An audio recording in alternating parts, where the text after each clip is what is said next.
This is not normal, but it keeps happening.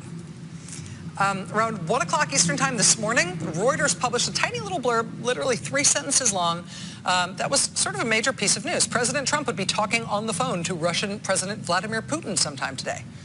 Ooh, boy, these guys get together a lot. Wasn't it like last week on his Asia trip when he met with Putin 3 times? Yes, but apparently they had more to talk about. So that's one thing, that Putin and Trump were getting together again.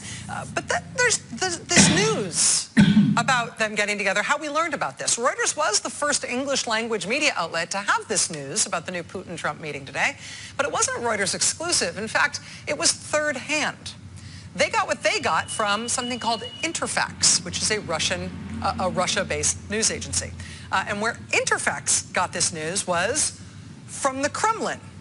So we learned about Trump and Putin having this next meeting, yet another meeting today. We learned about it from the Kremlin.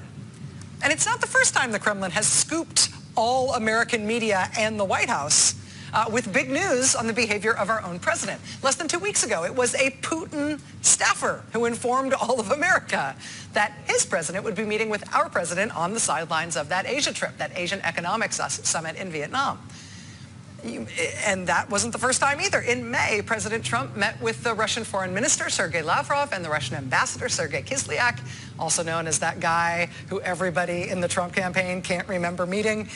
They met right in the White House. They met in the Oval Office. We found out about it because a Russian state media outlet uploaded pictures of the meeting to the Getty News Service, and they were all credited to the Russian Foreign Ministry.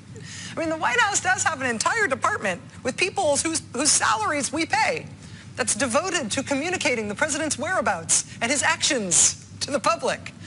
But when it involves Russian government officials, the White House consistently is silent. And not just silent.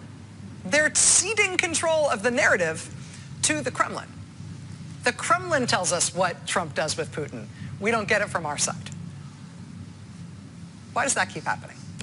We'll be right back.